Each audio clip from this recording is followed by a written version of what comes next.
Hey guys, it's finally here. We have the Real Joy Podcast Journal. I'm so excited to share this with you all. If you stay tuned to the end of this episode, we're going to have details on how you can get your own copy. So stay tuned. I see your growth, think it's amazing. Always evolving on the daily. She got a smile that's contagious. Got hella joy, don't let them take it. Welcome back to part 2. So I'm going to be talking about my family and my dynamics, but I suggest you go back to part 1 if you haven't watched it, because I'm just going to jump back in from where I left off. So make sure you check out part 1 because it'll make a lot more sense if you're just now tuning into part 2.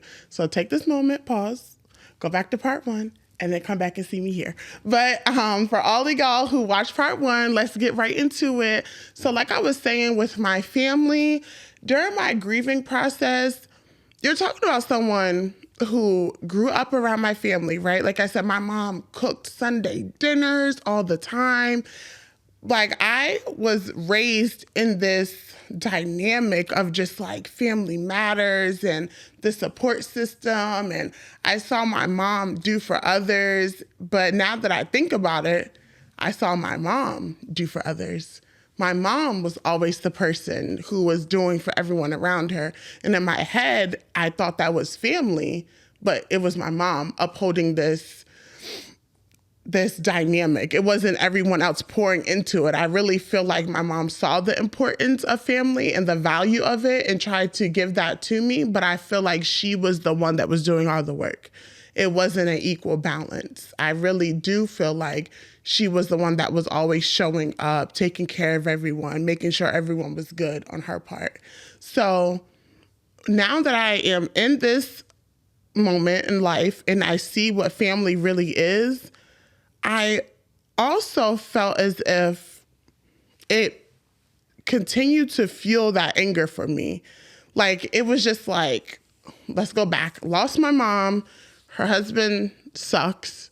And now my family sucks. When I say that, I remember trying to find those people in my family. Like, for instance, back to the example, if you haven't seen the first episode of the podcast, go back and watch that. But that night, after everything had happened, I ended up going to the court. I pressed charges, and I was rewarded like $300 to fix my window and the damages that were done to my house. So at the time I didn't have a vehicle. So I was asking my aunt, I remember calling her and I was like, okay, this is me trying. I'm going to try to like depend on someone. They say I don't reach out enough. I don't ask them when I need help. Okay, cool. So I was like, I'm going to call my aunt. I'm going to ask her if she could take me to the courthouse so I could pick up this check so I could fix my window. So I remember calling her and she like sounded so understanding, like, of course I could take you. And I remember hanging up the phone like, okay, maybe this is going to work. My phone rings and I answer. And before I can even say hello, my aunt is like, girl, tell me why Ebony called me and asked me to take her to the courthouse to pick up this check. This girl always got something going on, blah, blah, blah. And I'm just like letting her talk. I'm like, yeah, you called me by accident. You probably meant to call someone else, but you're talking. She was like, oh my God, I'm so sorry. Yeah, forget it. And actually, I don't need you to take me to the court. And I think like that for me was my last final straw, because it was just like, I trusted you. I tried. And look what you did with it. And this was like, I feel like a repeated thing with my family. Like my pain and my hurt and my anger was turning into like tea and gossip. And I think, it's easy to gossip and have tea about people, but you don't really understand the other side to that. Like, yes, it's a funny haha moment for you, but this is somebody's life you're talking about. This is something that's actually happening to someone. This is somebody's reality. And I think that's what made me lose trust and hope in my family, because it was entertainment for them. Things that were happening to me and affecting me and my child started to become entertainment. And it started to become like, oh, you call her and see if she'll tell you, and then bring it back. Like, I'm talking to someone from Boston. The information goes to Arizona. It goes back down to North Carolina. Like, but no one was willing to step up and help. It was just a call to I'm going to act like I'm here to support you, but I really want to be the one who has the tea. So when I call this person, I could tell them what was going on. And I think the more I felt that, the more I just started to distance myself away from my family and really like disappeared. Like, okay, I'm not the butt of your jokes. You guys aren't going to support me. You aren't here to help me. And I really feel like my family, now that I think about it, they're the type of people that have been raised on survival and not love. And I kind of see why my mom was so different and why I was kind of raised separately from them until I got older, until I got high school, and she wanted me to feel that family dynamic. But I see why in those crucial years between the ages of, I would say, like 5 and 13, it was just me and my mom. Like we were in a whole nother area than my family, because if I was raised around my family, I don't think that I would be the person who my mom raised me today, because the rest of my family was not raised off of love, strictly survival. So they're going to do whatever they can to make sure that they're going to benefit from being around you. Whether that's making you pay for something, whether that's getting $20 out of you. Like, it's a strategic game where they are going to walk away from you with some type of gain, with some type of something from you. So I think the more I realized that, that made me have to find my own support system. And I know I talk about Jamie being a huge part of my support system, and she definitely is to this day, from that moment to that day. But I do have to say that there was someone who played a huge part in getting me to Connecticut before I could get there. And that is my Aunt Chris. And I say Aunt Chris, she's not family. She actually is someone that has known me since I was a baby. So her and my mom worked at the church together when I was younger. How I talked about how I was raised in the church and born in the church. That dynamic went back to my church days. And me and her daughter actually call each other god sisters, because we weren't related, but we kind of just grew up and we've been in each other's lives for our whole lives at this point. So I smile when I talk about my Aunt Chris, because something with her, she was just so nurturing and caring towards me, like from the moment I met her. I feel like even as a child, I don't know, like for me, I feel like when I have like this open relationship with people, it usually stems from like the first day of meeting them, because I feel people and people feel me. So it's like with my Aunt Chris, she just had this type of, kind of what I was explaining in the other episode, like nobody cared that my mom had passed away. No one got it. No, she absolutely understood it. And before my mom even passed, she was such a support system in that way. Because remember how I was saying me and my mom, our relationship was rocky because of her husband. So at one point I had moved back to where my mom was. Remember I said I moved to the mountains. I had to move back. Before I got my apartment squared away and everything, my mom and I had decided that I was going to be able to live with her until I found my apartment and got it furnished. So I moved from the 5 hours away where I was with my ex, moved down to be with my mom. When I got to my mom's house, I don't think she had cleared it with her husband or me being there. He did not want me to live with them. He did not want me to be there. My mom let me stay anyway. I woke up to take a shower to get ready for work that day, and the shower in the hallway bathroom wasn't working, but they had a shower in their room. So my mom was like, oh, just take a shower in my room and just come out and get dressed. So he told my mom, no, I don't want her taking a shower in here. She's like, well, she has to get ready for work. Like, she has to go to work. And I'm like, Mom, now remember, my mom is sick, so I'm not going to allow you to go back and forth with this man. And at this point, I can be honest, I had no respect for him because he was making it so hard for me and my mom to just coexist.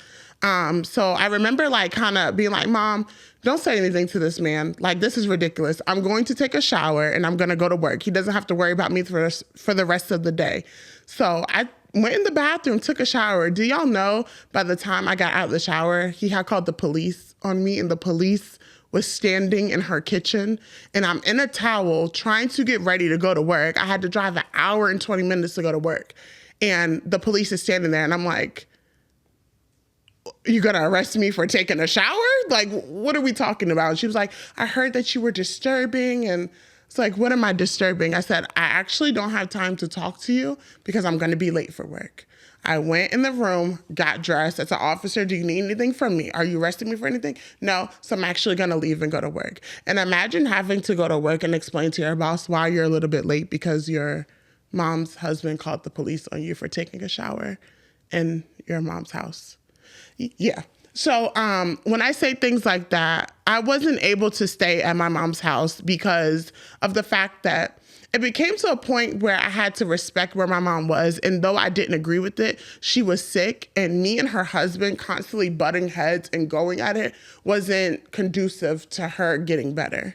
And to making her comfortable. So I took an approach as a daughter, and I was just like, this is your husband.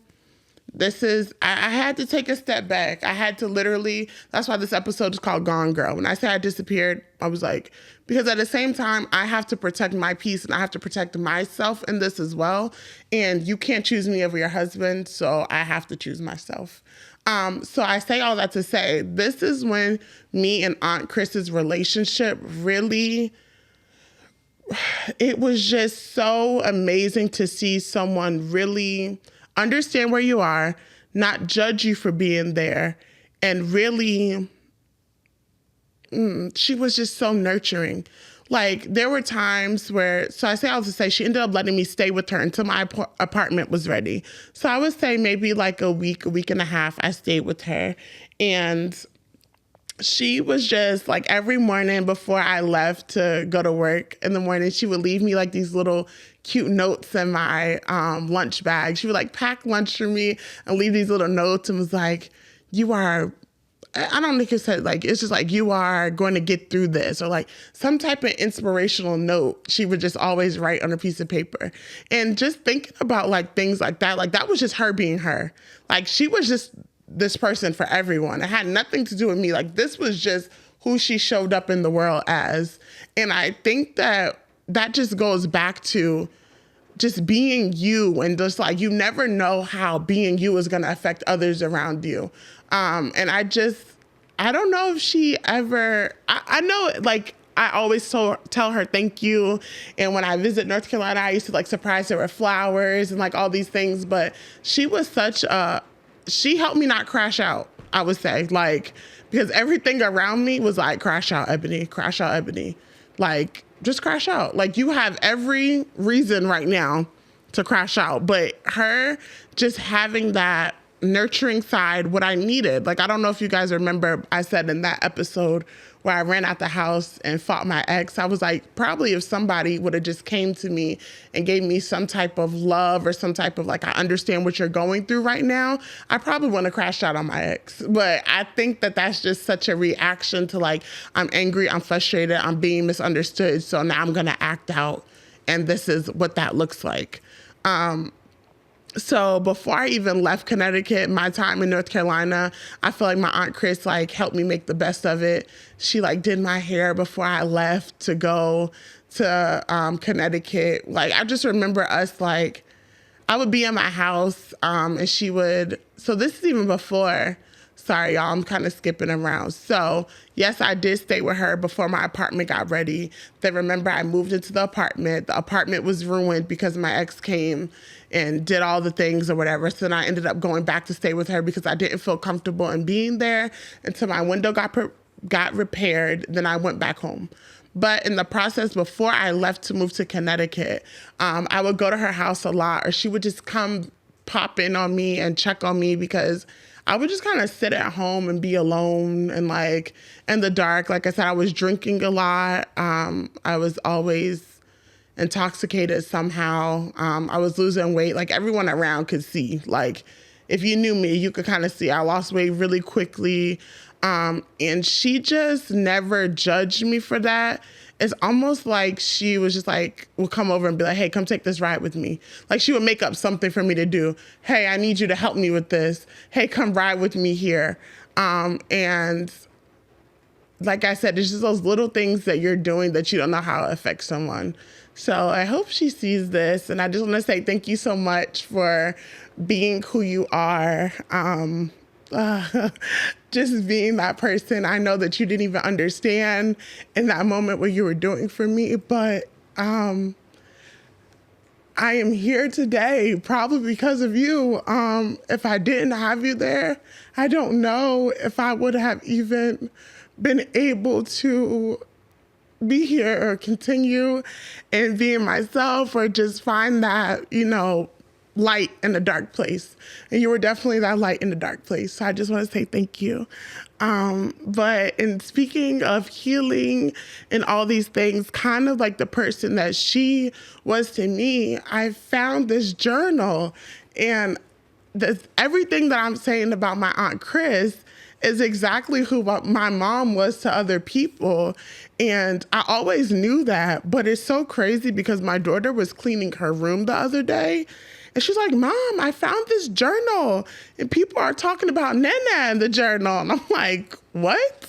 And I think that this is crazy how you're talking about all those moves. If you go back to the episode where I talk about all those moves, this journal existed before my mom passed away.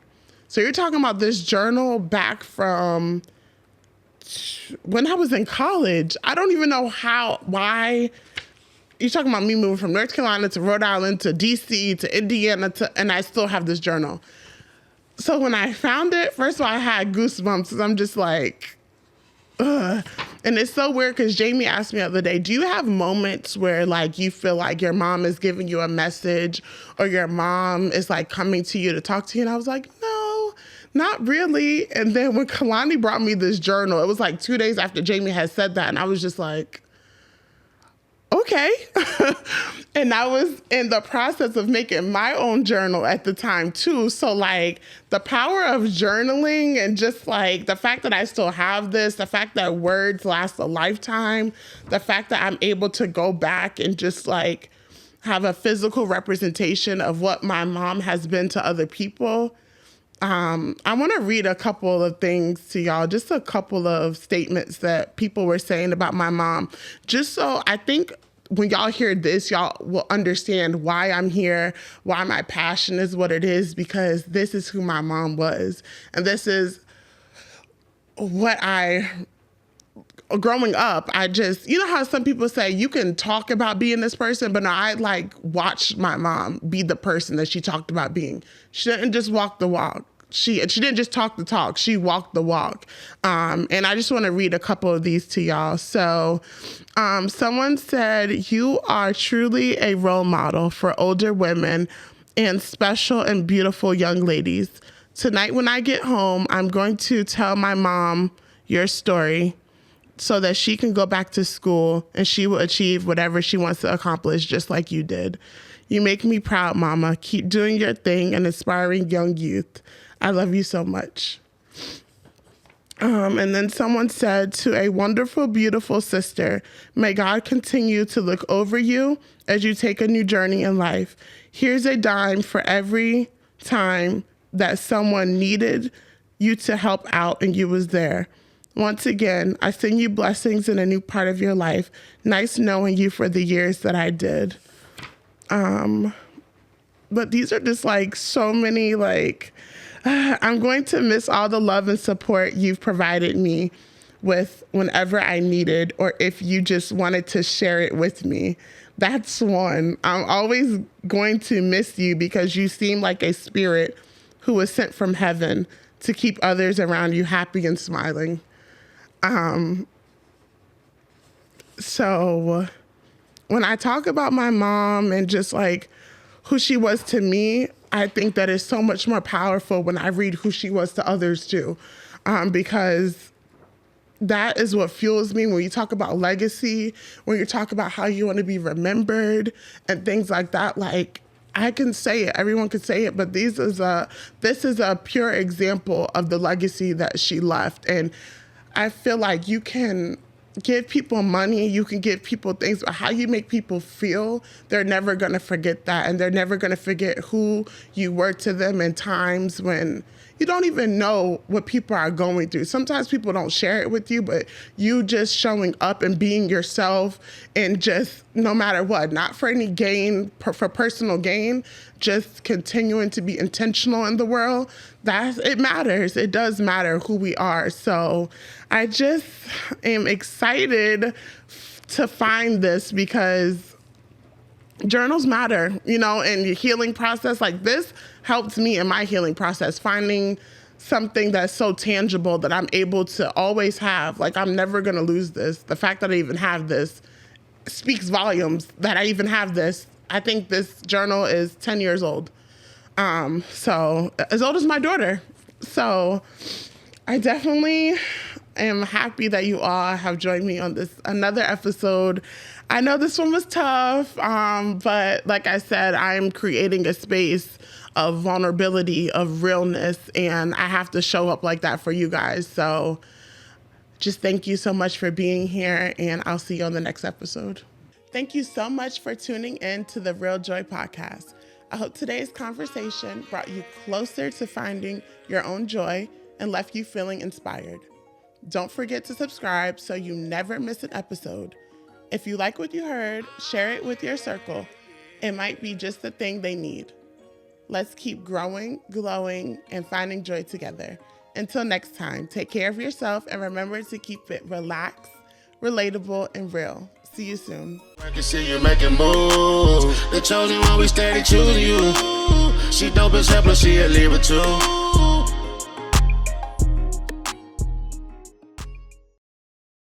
So this is a sneak peek of our new healing journal. So this is an exclusive first look at our brand new journal, which is a guide to support your healing journey. This journal is filled with thoughtful prompts, reflections, and exercises inspired by the meaningful conversations from the podcast. Whether you're working through personal growth, self-care, or emotional healing, this journal is here to help you navigate the process with intention and clarity. This is an exclusive opportunity for my subscribers to receive a downloadable journal of your own. All you need to do is subscribe and comment the word journal to receive your special link. This is just a way of me saying thank you for being here with me. So I'll see y'all at the next episode.